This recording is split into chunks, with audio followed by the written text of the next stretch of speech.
Alhamdulillahirrahmanirrahim. Para jamaah hadirin dan hadirat jamaah Masjid Al-Iqbal yang dimuliakan Allah Subhanahu wa taala. Bersyukur alhamdulillah di waktu antara maghrib dan isya ini kita semua ditakdir oleh Allah Subhanahu wa taala untuk dapat duduk bersama-sama iktikaf di dalam masjidnya Allah Subhanahu wa taala. Bersama-sama kita mengkaji yang berkenaan masalah Rasulullah sallallahu alaihi wasallam, dan semoga Allah taala tidak menjadikan duduknya kita semua di waktu maghrib ini dalam keadaan sia-sia. InsyaAllah kita semua diampuni dosa-dosanya sama Allah dan dijadikan semua hajat-hajat kita, baik hajat duniawi ataupun hajat ukhrawi, dikabulkan oleh Allah Subhanahu wa taala. Yang sakit insyaallah dikasih kesehatan oleh Allah Subhanahu wa taala. Amin amin Allahumma amin ya rabbal alamin. Para jamaah yang dimuliakan Allah Subhanahu wa taala, di dalam kajian kita ini saya diminta untuk menyampaikan kitab yang membahas masalah syama'il Rasulullah sallallahu alaihi wasallam. Ini adalah suatu pembahasan yang sangat penting sekali. Kita ini kalau mengkaji kitab yang berhubungan tentang Rasulullah sallallahu alaihi wasallam itu ada dua kitab, Pak. Kalau kita mengkaji kitab yang berhubungan atau yang menjelaskan sosoknya Nabi Muhammad sallallahu alaihi wasallam itu ada dua kitab. Kitab yang pertama namanya sirah. Kalau yang namanya sirah itu para jamaah yang dimuliakan Allah, yaitu adalah sejarah. Sejarah itu berarti lahirnya Rasulullah itu sejarahnya bagaimana. Kemudian kisah ketika Nabi Muhammad masih kecil itu bagaimana.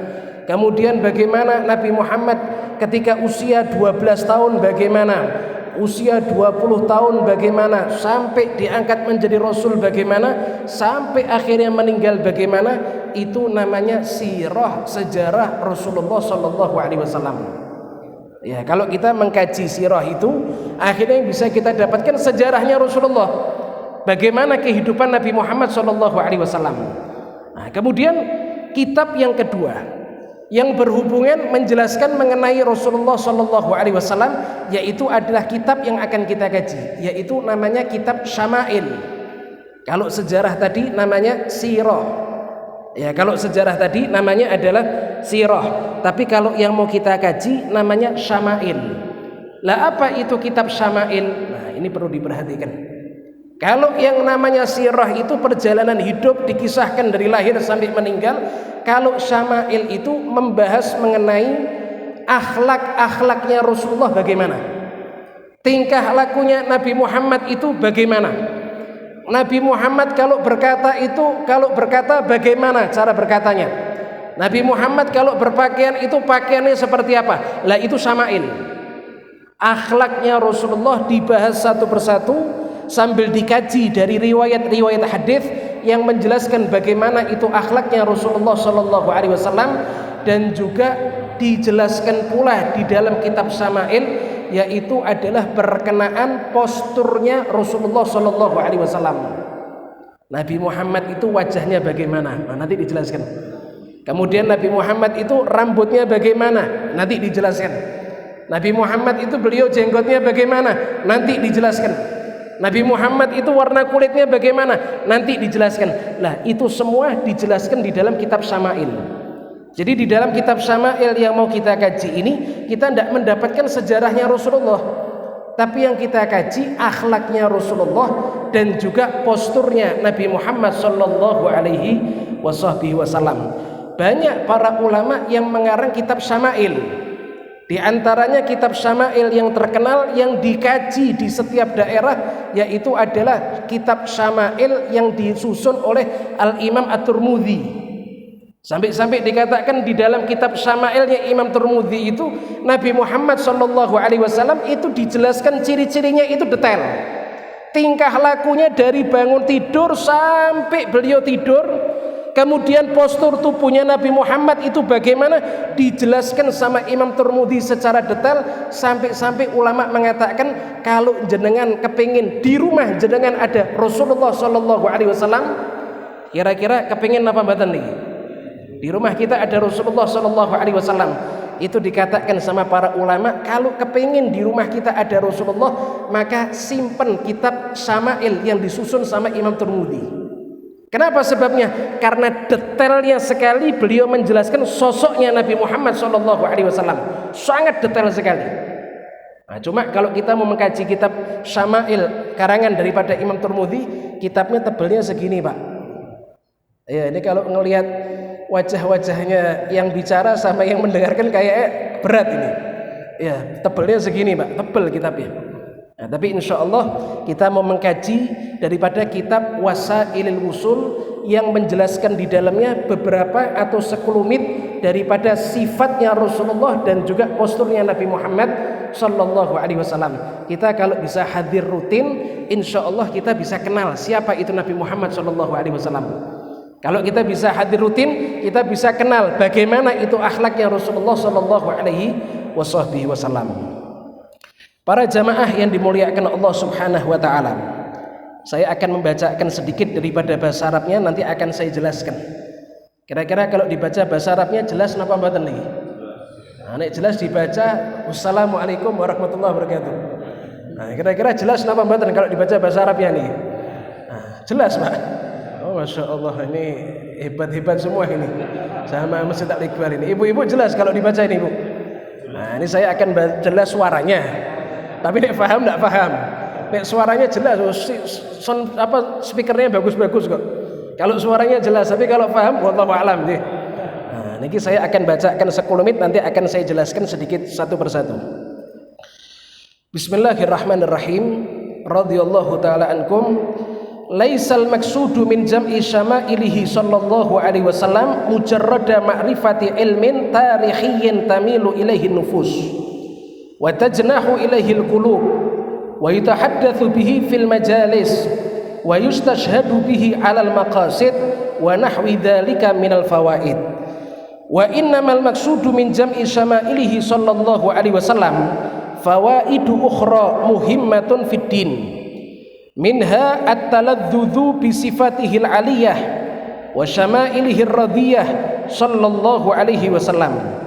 Wa minha at-taqarrubu ilaih sallallahu alaihi wasallam wa istijlabu mahabbatihi wa ridahu bi dzikri awsafihil kamilati wa akhlaqihil fadilah kama yataqarrabu syairu ilal karim bi dzikri awsafihil jamilah wa khisalihin nabilah.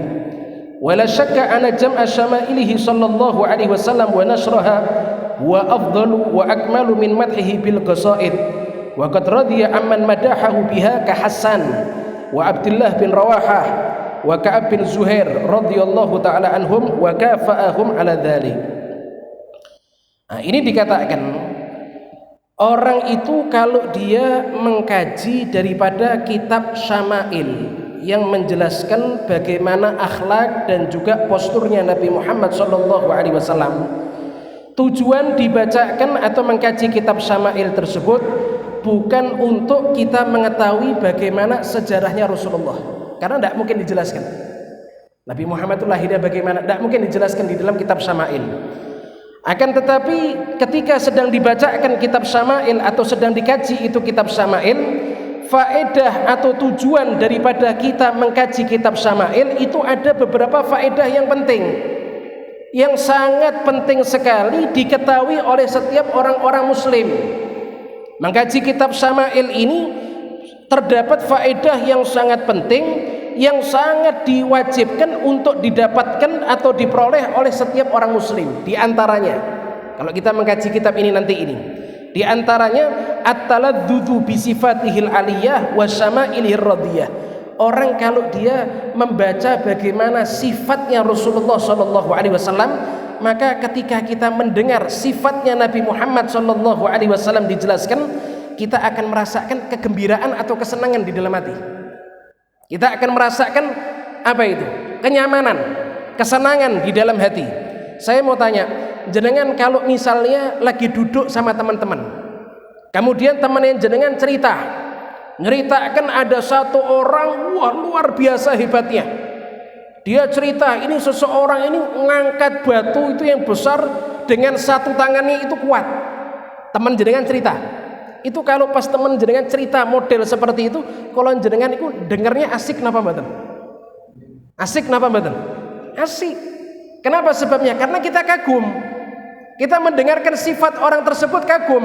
Belum lagi sifat-sifat lain yang diceritakan. Tampannya, wajahnya tampan. Kemudian Masya Allah istrinya cantik misalnya. Kita dengar orang cerita seperti itu, kita ini sudah senang. Kayak kalau jenengan kalau lihat film nih loh Pak. Kalau jenengan kalau lagi ngelihat film nih kan senang kan.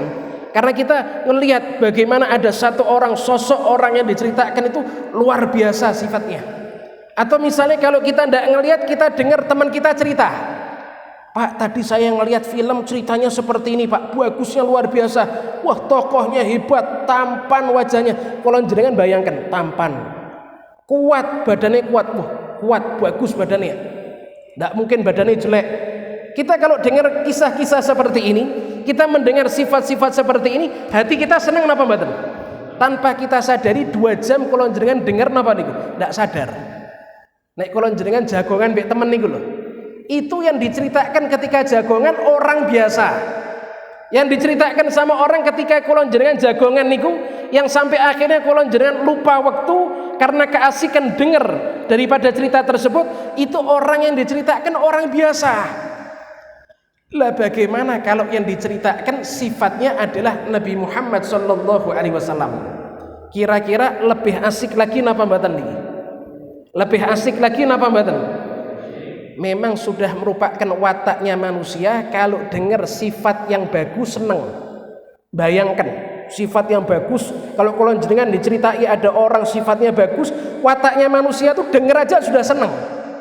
Dan timbul ketika sudah seneng, timbul di dalam hati kepengen lihat seperti apa orang itu.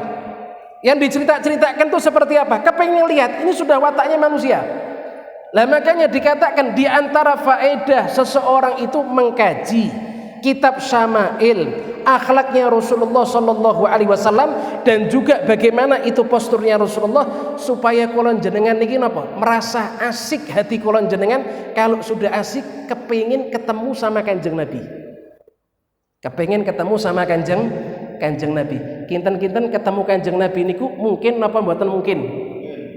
Mimpi ketemu Kanjeng Nabi niku mungkin apa mboten mungkin? Lho anakin jenengan habis ngelihat Spiderman di bioskop, mimpinya Spiderman kok Pak? Nggih napa mboten niku? Kebawa mimpi. Apalagi kalau kita baca Syama'ilnya Rasulullah, sifatnya Nabi Muhammad sallallahu alaihi wasallam, kemudian kulon jenengan niki merasakan asik, rindu kepada Kanjeng Nabi, bukan suatu hal yang mustahil malamnya mimpi ketemu dengan Rasulullah sallallahu alaihi wasallam. Niki termasuk salah satu faedahnya baca Syama'il Kanjeng Nabi, supaya kulon jenengan niki asik, seneng, dan akhirnya ingin ketemu Kanjeng Nabi Muhammad sallallahu alaihi wasallam. Niku yang pertama. Kemudian para jamaah yang dimuliakan Allah, termasuk daripada manfaat seseorang mengkaji kitab Syama'il, yaitu adalah at-taqarrub ilaih sallallahu alaihi wasallam, supaya kulon jenengan niki mendekatkan diri kepada Kanjeng Nabi. Lah napa maksudnya mendekatkan diri kepada Kanjeng Nabi? Kalau mendekatkan diri kepada Allah ibadah maksudnya. Kalau jenengan mendekatkan diri kepada Allah, taqarrub ilallah, itu maknanya ibadah. Kayak kalau jenengan duduk seperti ini at-taqarrub ilallah, ini mendekat kepada Allah karena kita iktikaf. Jangan sampai lupa ndak niat iktikaf. Ya, itu mendekat kepada Allah Ta'ala. Tapi kalau mendekat dengan Nabi Muhammad sallallahu alaihi wasallam, maksudnya adalah akhlaknya serupa dengan akhlak Kanjeng Nabi. Kalau jenengan nanti sudah dengar bagaimana akhlaknya Kanjeng Nabi, orang kalau dengan orang itu kalau dengan yang namanya keindahan, yang namanya kebaikan, pasti kepingin nanti ya. Kalau sudah kepingin, insya Allah bakal sama nanti akhlaknya. Niki mendekat kepada Kanjeng Nabi Muhammad sallallahu alaihi wasallam.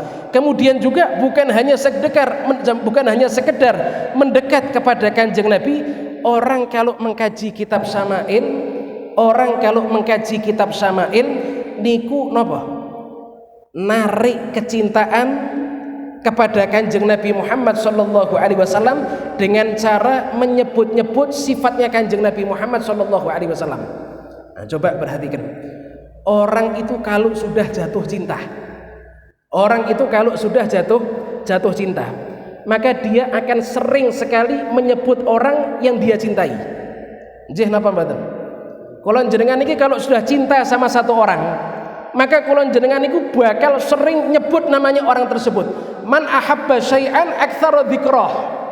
Orang kalau sudah senang dengan sesuatu, maka nanti orang tersebut akan sering-sering menyebut nama sesuatu tersebut. Lah kita membaca atau mengkaji kitab Syama'ilnya Kanjeng Nabi niki supaya kula jenengan niki dicintai sama Kanjeng Nabi Muhammad sallallahu alaihi wasallam. Dengan cara apa? Banyak-banyak menyebut atau menceritakan sifatnya Kanjeng Nabi yang sempurna. Coba perhatikan, kalau di zaman Kanjeng Nabi, Kanjeng Nabi niku punya beberapa tukang syair. Di zaman Kanjeng Nabi niku punya beberapa orang yang tugasnya adalah membuat syair pujian kepada Kanjeng Nabi. Ada di antara mereka sahabat Kanjeng Nabi yang ditugaskan untuk membuat syair. Ada di antara mereka yang namanya Sayyidina Hasan bin Thabit. Niki tukang syairnya Kanjeng Nabi. Lah Kanjeng Nabi niku kalau Hasan bin Thabit niki membuat bait-bait syair kepada Kanjeng Nabi niku seneng ridho kepada Sayyidina Hasan bin Thabit. Kalau dibuatkan bait-bait syair sama Sayyidina Hasan bin Thabit.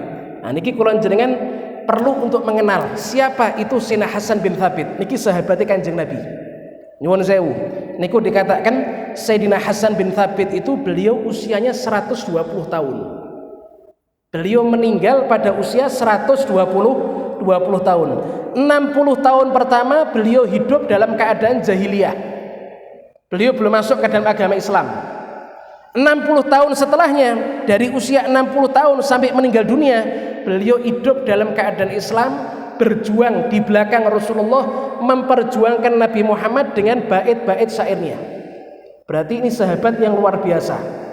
60 tahun hidup di zaman jahiliyah, 60 tahun setelahnya hidup dalam masa Islam, jadi sahabatnya Kanjeng Nabi. Niku dikatakan para jamaah yang dimuliakan Allah, penyebab masuk Islamnya Sayyidina Hasan bin Thabit. Kan awal mulanya beliau belum masuk Islam. Penyebab beliau masuk Islam, beliau beriman kepada Nabi Muhammad sallallahu alaihi wasallam, niku dikatakan di dalam suatu riwayat, orang-orang kafir, orang-orang musyrik kota Mekah itu ketika sedang mengganggu Nabi Muhammad sallallahu alaihi wasallam, mereka mencaci, mereka mau menyiksa Nabi Muhammad, sahabat-sahabat banyak yang ditangkap, tapi dikatakan setiap kali mereka itu menjatuhkan Nabi Muhammad tidak pernah jatuh. Akhirnya orang-orang kafir Quraisy niku mereka kompak. Bagaimana kalau kita menyewa seorang penyair yang terkenal? Zaman dahulu niku mboten wonten televisi. Zaman dahulu itu belum ada modern kayak kula jenengan. Orang-orang zaman dahulu itu paling gemar dengan yang namanya bait-bait syair. Bahkan dikatakan di zaman jahiliyah niku ada satu pasar yang selalu rame, jenengan ndak temukan sayur mayur di pasar itu. Jenengan ndak temukan barang dagangan di pasar itu. Ternyata pasar itu jual beli syair, bait-bait syair. Karena pada zaman itu syair itu luar biasa. Lah termasuk orang yang syairnya luar biasa di zaman jahiliyah, terkenal, tersohor, paling mahal bait syairnya, yaitu adalah Sayyidina Hasan bin Thabit. Tapi ketika itu beliau belum masuk ke dalam agama Islam. Lah ketika orang-orang kafir ini bingung mau dengan cara apa menjatuhkan Nabi Muhammad sallallahu alaihi wasallam, akhirnya beberapa orang musyrik, di antaranya Abu Jahal, mereka musyawarah. Gimana caranya menjatuhkan derajatnya Nabi Muhammad sallallahu alaihi wasallam? Akhirnya ada satu orang usul, bagaimana kalau kita menyewa jasanya Sayyidina Hasan bin Thabit, seorang penyair yang terkenal, syairnya harganya mahal, kita sewa untuk membuat syair mencaci Nabi Muhammad sallallahu alaihi wasallam. Akhirnya ketika itu kompak para jamaah yang dimuliakan Allah. Segerombolan orang kafir ini kompak mau nyewa jasanya Hasan bin Thabit untuk membuat bait syair mencaci Nabi Muhammad sallallahu alaihi wasallam. Akhirnya Sayyidina Hasan diundang. Sayyidina Hasan bin Thabit diundang sama orang-orang kafir. Datang itu Sayyidina Hasan bin Thabit. Orang kafir berkata, Hasan, kami akan membayar kamu dengan harga yang mahal. Berapa harganya? Sekian. Anggap kalau zaman sekarang 2M. Ini harga yang bukan ecek-ecek nih. Jangan kalau dikasih 2M mijeti orang sak jam, mau napa mboten? Ya mau, cuma mijeti sak jam kok. Ini 2M. Saya akan membayar kamu dengan harga yang sangat fantastis. Dengan harga yang sangat mahal. Untuk apa kamu membayar saya? Kata Hasan bin Thabit. Untuk kamu buatkan bait-bait syair yang mencaci Muhammad. Maka ketika itu Sayyidina Hasan bin Thabit beliau bertanya, loh siapa itu Muhammad? Ternyata beliau belum kenal dengan Nabi Muhammad SAW. Muhammad adalah orang yang ngaku Nabi. Muhammad adalah orang yang mengaku Rasul. Dia menghancurkan berhala-berhala kami. Dia menghancurkan adat istiadat nenek moyang kami. Kata orang-orang kafir. Ya sudah, kata Hasan bin Thabit, saya akan buatkan bait syair mencaci yang namanya Muhammad. Tapi saya tidak bisa membuat bait syair kecuali saya kenal dulu sama dia. Setidaknya saya ngelihat dulu seperti apa wajahnya. Nanti saya cari celah-celah aibnya atau kejelekannya, aku buatkan bait syair untuk mencaci Muhammad. Kata Hasan bin Thabit. Subhanallah, para jamaah yang dimuliakan Allah. Orang kafir bilang, kalau kamu mau tahu siapa itu Muhammad, sekarang kamu Hasan naik ke atas bukit. Nanti beberapa saat lagi biasanya Muhammad lewat di jalan ini. Nanti kalau Muhammad lewat, coba kamu perhatikan mana kekurangannya Muhammad. Mungkin dari jalannya, mungkin dari tingkah lakunya, mungkin dari ucapannya, mungkin daripada wajahnya. Cari kekurangannya Muhammad untuk menjadikan bahan cacian dalam bentuk syair untuk Muhammad. Kata orang kafir. Oh siap, kata Hasan bin Thabit. Uang sudah dibayar, Pak. Uangnya sudah napa niku?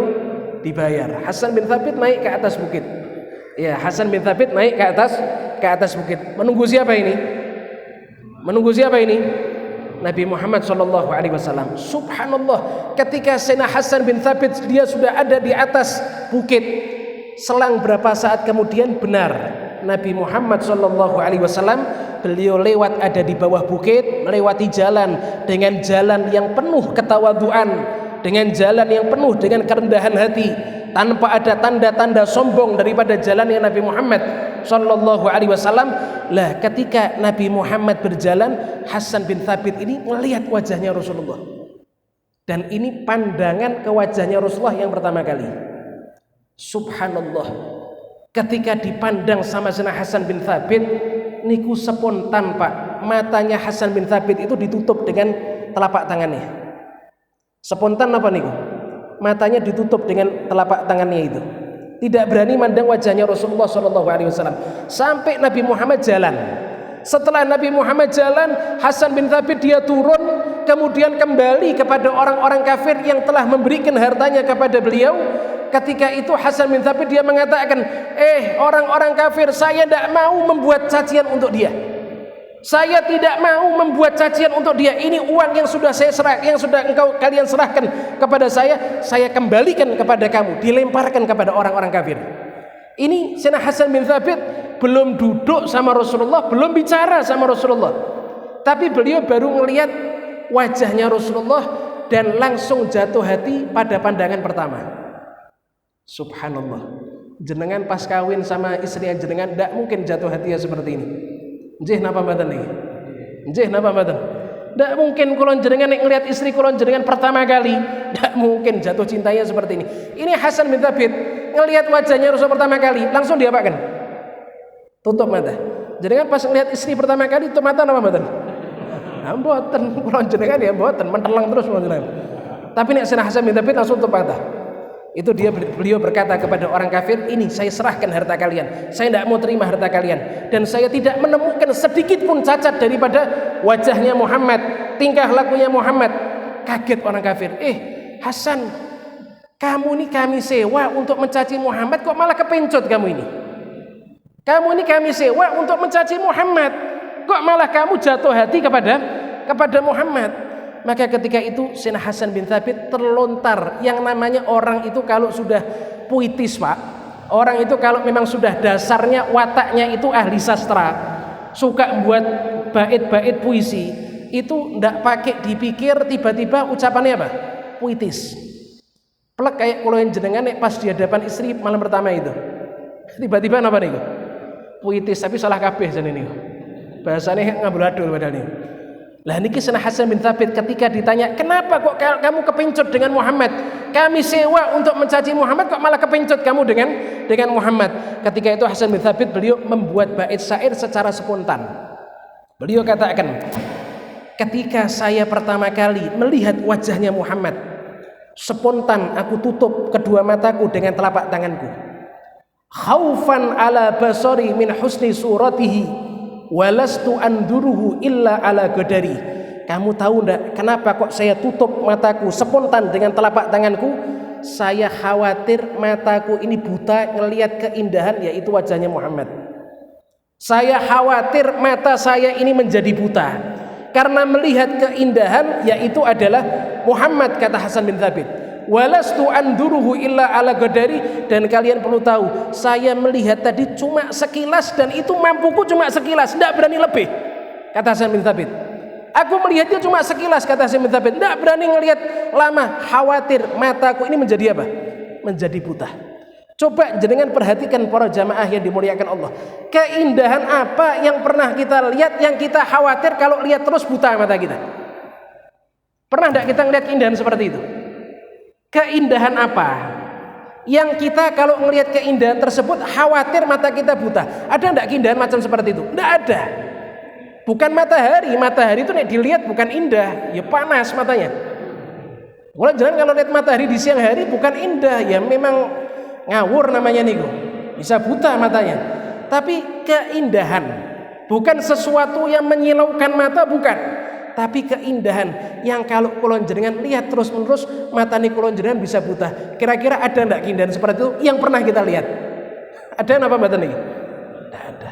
Keindahan itu adalah wajahnya Rasulullah SAW, dan ini disaksikan oleh Sayyidina Hasan bin Thabit. Makanya banyak riwayat yang menjelaskan para sahabat Nabi SAW, mereka itu kalau duduk sedang mendengarkan wejangan, nasihat-nasihat daripada Rasulullah, sahabat itu tidak berani ngelihat terus menerus. Mereka melihat kemudian menunduk, melihat lagi kemudian apa? Menunduk, melihat lagi kemudian menunduk. Kenapa sebabnya? Khawatir mata mereka buta. Ini nanti akan dijelaskan bagaimana itu wajahnya Rasulullah Sallallahu Alaihi Wasallam.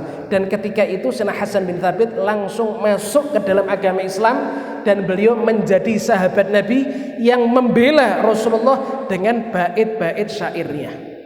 Ya, itu pernah suatu saat, coba diperhatikan, ini ada satu riwayat juga. Pernah suatu saat Nabi Muhammad Sallallahu Alaihi Wasallam itu masuk ke dalam masjid. Ya, Nabi Muhammad itu masuk ke dalam masjid. Maka ketika Nabi Muhammad masuk ke dalam masjid, para sahabat itu berdiri. Mereka berdiri karena hormat kepada Nabi Muhammad Sallallahu Alaihi Wasallam. Ini kira-kira benar enggak tingkahnya para sahabat ini? Yang dikerjakan sama sahabat berdiri ketika Nabi Muhammad datang, ini benar apa mboten? Benar. Karena memang suatu bentuk penghormatan. Kalau ada tamu agung, kalau ada orang yang kita muliakan datang, kita apa? Berdiri. Nah, ya. Nah niki ketika Kanjeng Nabi masuk ke dalam masjid, sahabat niku napa? Mereka semua berdiri satu masjid. Maka ketika para sahabat mereka berdiri, Nabi niku memang sudah wataknya tawadhu, Pak. Rasulullah Sallallahu Alaihi Wasallam niku Bu, memang sudah wataknya Rasulullah itu tawadhu, rendah hati. Ngelihat para sahabatnya berdiri untuk hormat kepada Rasulullah, Nabi perintahkan untuk apa? Duduk. Nabi ngasih isyarat seperti ini, duduk, ijlisu, duduk kalian. Maka ketika itu semua para sahabat Nabi mereka duduk karena diperintah sama Rasulullah Sallallahu Alaihi Wasallam. Yang tidak duduk cuma Sayyidina Hasan bin Thabit ini. Beliau tidak mau duduk. Sahabat yang lain duduk.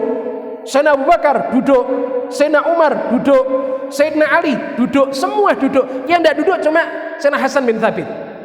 Maka ketika itu Sayyidina Hasan bin Thabit ditanya, "Loh kok tidak duduk, kenapa? Bukankah Nabi sendiri memerintahkan duduk, kok kamu malah tidak duduk?" Tanya satu sahabat kepada Sayyidina Hasan bin Thabit. Maka ketika itu Sayyidina Hasan bin Thabit beliau mengatakan, "Bagaimana saya bisa duduk sedangkan lewat di hadapan saya keindahan yang sangat sempurna? Bagaimana saya bisa duduk sedangkan lewat di hadapan saya keindahan yang sempurna? Ini saya tidak bisa duduk ya karena keindahannya wajahnya Rasulullah ini. Kalau saya duduk tidak kelihatan nanti akhirnya. Tapi saya tidak mau duduk, saya berdiri. Kenapa sebabnya? Bagaimana mungkin ada keindahan yang Allah Ta'ala ciptakan dengan yang sempurna ternyata lewat di hadapan saya, bagaimana saya bisa duduk?" Nah, saya mau tanya, ini sikapnya Sayyidina Hasan bin Thabit salah napa mboten? Diperintahkan duduk, tidak mau duduk karena sebab itu, salah napa mboten? Mboten.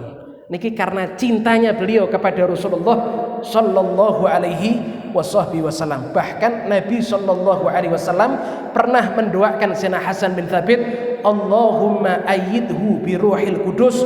Ya Allah, tolong kuatkan imannya Hasan bin Thabit dengan berkat malaikat Jibril alaihissalam. Doa Rasulullah kepada Sayyidina Hasan bin Thabit. Ini seorang yang mulia, Sayyidina Hasan bin Thabit radhiyallahu anhu wa ardhah. Nah, ya, ini penyairnya Rasulullah. Kemudian para jamaah yang dimuliakan Allah, ada juga penyairnya Rasulullah yang bernama Sayyidina Abdullah bin Rawahah. Tadi Sayyidina Hasan bin Thabit. Ada lagi yang kedua namanya Sayyidina Abdullah bin Rawahah. Nah, kalau kita mengkaji sirahnya Rasulullah, sirah Sayyidina Sama'il ya. Kalau kita mengkaji sirahnya Rasulullah, ada yang namanya peperangan Mu'tah. Jih napa mboten? Pernah tahu napa dereng niki? Pernah tahu napa dereng niki? Perang Mu'tah namanya niku. Niki perang Mu'tah niki termasuk salah satu perang yang luar biasa. Nabi tidak ikut perang. Sahabat yang berperang. Tapi sebelum Nabi Muhammad SAW mengatur strategi perang, Nabi Muhammad berkata, pertama kali yang jadi imam atau pemimpin di dalam peperangan yaitu adalah Ja'far bin Ali bin Abi Thalib. Yang jadi komandan perang nanti yang pertama kali Ja'far bin Abi Thalib, saudaranya Sayyidina Ali bin Abi Thalib. Nabi katakan nanti Ja'far bakal gugur. Nanti Ja'far bakal gugur, syahid di medan perang. Yang jadi komando Abdullah bin Rawahah. Nah ini penyair Rasulullah ini. Nanti Abdullah bin Rawahah juga bakal gugur. Kalau dia sudah gugur, yang jadi pemimpin Khalid bin Walid. Saya mau tanya, nek kolon jenengan ketika itu hadir, kemudian misalnya Kanjeng Nabi bilang nanti yang jadi pemimpin perang Pak Tukio misalnya, jenengan namanya Pak Tukio misalnya, yang jadi pemimpin perang Tukio, tapi nanti dia bakal syahid. Kira-kira mundur apa terus nih? Mundur apa terus nih? Mundur apa terus nih? Waduh, Kanjeng Nabi nyuwun sewu niki kok tiba-tiba perut saya ndak enak ini. Ya. Ini kayaknya istri saya lagi butuh saya ini Kanjeng Nabi ini. Mungkin kalau jenengan beralasan. Tapi tiga sahabat ini yang Nabi katakan, pertama Sayyidina Ja'far bin Ali bin Abi Thalib, dia bakal gugur, kemudian yang menggantikan jadi pemimpin Sayyidina Abdullah bin Rawahah, tukang syairnya Rasulullah ini, dan dia juga bakal gugur. Nanti yang jadi pemimpin terakhir Sayyidina Khalid bin Walid, dan kemenangan ada di tangan Khalid bin Walid, kata Rasulullah.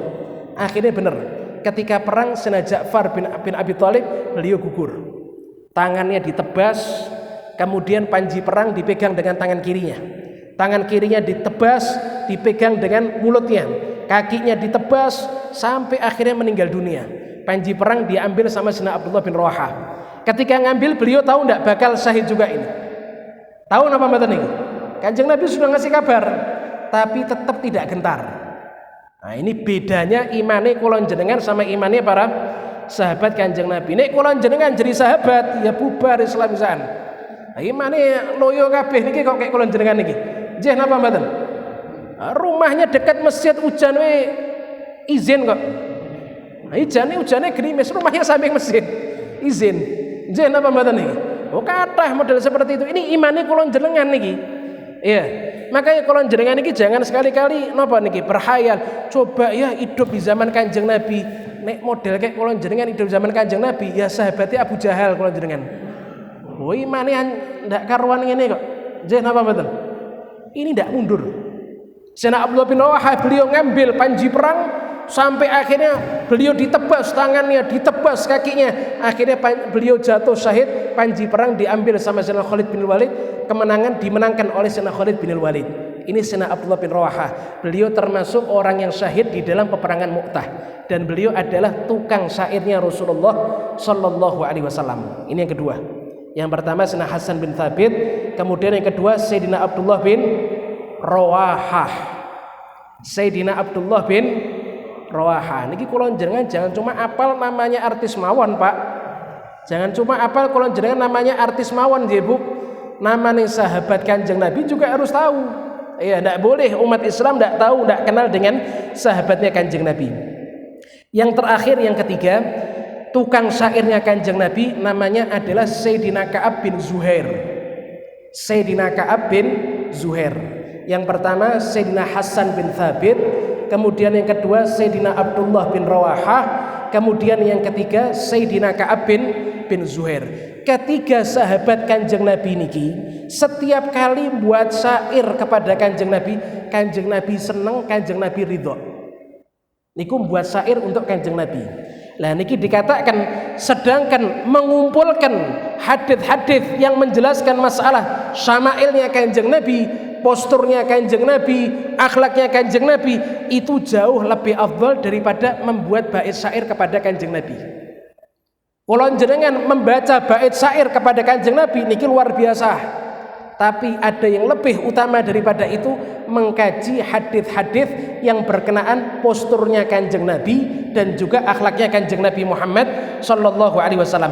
Lah kalau yang memuji Kanjeng Nabi ridho, maka yang lebih pantas Nabi Muhammad ridho, yang lebih layak daripada mereka orang yang mengkaji syama'ilnya Kanjeng Nabi Muhammad sallallahu alaihi wasallam. Jadi kalau jenengan mengkaji kitab syama'il seperti ini menjadikan Kanjeng Nabi ridho kepada kulon jenengan. Lah kalau Kanjeng Nabi sudah ridho, pastinya Gusti Allah Ta'ala juga ikut ridho. Ya, kalau kita taat kepada Rasulullah juga taat kepada Allah Ta'ala. Kalau kita taat patuh dengan Rasulullah itu juga sama taat patuh dengan Allah Ta'ala. Begitu juga kalau Nabi Muhammad ridho, maka Allah Ta'ala juga ridho kepada kulon jenengan sedaya. Makanya penting sekali supaya kita kenal Nabi Muhammad sallallahu alaihi wasallam. Nah niki sudah isya napa dereng niki? 3 menit. Nah mungkin sampai sini ada yang mau ditanyakan, monggo niki. Bisa ditanyakan. Nanti insya Allah pada pertemuan akan datang kita akan langsung masuk di dalam mengkaji yang pertama kali, yaitu adalah nasabnya Rasulullah Shallallahu Alaihi Wasallam. Nah, kita sebelum mengkaji bagaimana akhlaknya Kanjeng Nabi, sebelum kulon jenengan mengkaji bagaimana itu postur tubuhnya Kanjeng Nabi, kita juga harus tahu nasabnya Kanjeng Nabi, orang tuanya Kanjeng Nabi Muhammad Shallallahu Alaihi Wasallam. Mungkin sampai sini ada yang bertanyakan, monggo nih. Ada waktu 3 menit, bisa ditanyakan, monggo.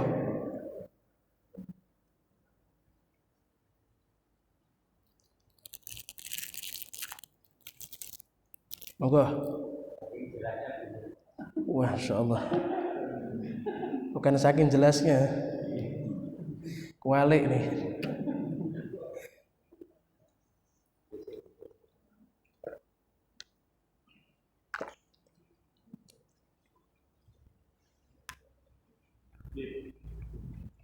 Monggo. Assalamualaikum warahmatullahi wabarakatuh. Tolong dijelaskan tentang hukum-hukum mengucapkan syair. Hukum apa? Hukum syair kepada Rasulullah itu bagaimana, Bu? Iya. Maksudnya syair kepada Nabi Muhammad itu maksudnya gimana? Kan sekarang ini banyak ustaz yang mengharamkan membaca syair, salawat dan lain-lain. Iya. Tapi bagaimana? Memuji Nabi Muhammad mungkin maksudnya. Pembacaan syair pada Rasulullah termasuk maulid dan lain-lain. Iya, iya. Lah sekarang gini, hukum memuji Kanjeng Nabi Muhammad sallallahu alaihi wasallam niku boleh napa mboten? Nah niki harus sepakat dulu. Muji Kanjeng Nabi niku boleh napa mboten? Jenengan muji istri boleh napa mboten? Ya boleh, napa muji istri ndak boleh? Nyuwun sewu. Istrinya elek ngatakan cantik kuwi boleh kok. padahal bohong.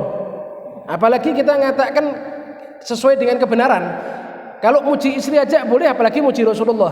Muji Nabi Muhammad itu harus, bukannya boleh. Harus kalau jenengan itu muji Kanjeng Nabi. Kenapa sebabnya? Karena di dalam Al-Qur'an banyak sekali Gusti Allah Ta'ala muji Kanjeng Nabi. Wa innaka la ala khuluqin azim. Sungguh engkau wahai Muhammad di atas budi pekerti yang agung. Niki pujian. Laqad kana lakum fi Rasulillahi uswatun hasanah. Di dalam diri Kanjeng Nabi itu ada uswatun hasanah. Ini juga pujian kepada Rasulullah. Muji Nabi Muhammad itu boleh dan diwajibkan. Yang tidak boleh, lah niki perlu diperhatikan. Yang tidak boleh niku adalah al-mujawazah. Napa niku? Melampaui batas. Kalau muji Kanjeng Nabi dengan pujian yang luar biasa boleh. Anta syamsun, anta badrun. Engkau Nabi Muhammad layaknya matahari, layaknya rembulan, boleh. Yang tidak boleh niku napa? Melampaui batas. Lah pripun niku melampaui batas? Kanjeng Nabi dawuh di dalam salah satu hadisnya, la tutruni kama atratin nasara Isa ibn Maryam. Kalian tidak boleh muji saya kelewat batas sebagaimana orang-orang Nasara memuji Isa, Nabi Allah Isa alaihissalam dengan pujian yang kelewat batas. Lah napa maksudnya? Orang-orang Nasara niku muji Nabi Isa dengan pujian apa? Dengan pujian apa niku? Ibnullah, putranya Gusti Allah Ta'ala. Ya, orang-orang Nasrani niku muji Nabi Allah Isa dengan julukan putranya Allah Ta'ala. Lah niki tidak boleh kalau jenengan. Kalau jenengan muji Kanjeng Nabi boleh, tapi kalau melampaui batas sampai memuji Nabi Muhammad itu mendekati batasan-batasan yang dimiliki oleh Allah Ta'ala, lah itu tidak boleh. Contoh misalnya, Kanjeng Nabi ini pencipta alam semesta, lah niku tidak boleh. Nah, niku tidak boleh niku. Kanjeng Nabi niku orang terdekatnya Allah Ta'ala, ya tidak apa-apa, memang terdekatnya Allah Ta'ala. Tapi kalau Kanjeng Nabi niku adalah anak kandungnya Allah Ta'ala, napa istrinya Allah Ta'ala misalnya, karena Allah Ta'ala cintanya luar biasa kepada Rasulullah, Kanjeng Nabi niku istrinya Allah Ta'ala, lah niku tidak boleh niku. Ya, niku namanya melampaui batas. Tapi kalau memuji Nabi Muhammad masih di dalam batasnya Nabi Muhammad, walaupun pujiannya itu pujian yang sangat, tidak ada masalah. Yang tidak boleh kalau kelewat batas. Lah kalau kalian jenengan baca maulid, bait-bait syair yang dikalang sama para ulama, itu pujian kepada Kanjeng Nabi yang luar biasa, tidak sampai melampaui batas. Jadi tidak ada masalah. Yang tidak boleh kalau ujinya melampaui batas. Mungkin gitu Ustaz.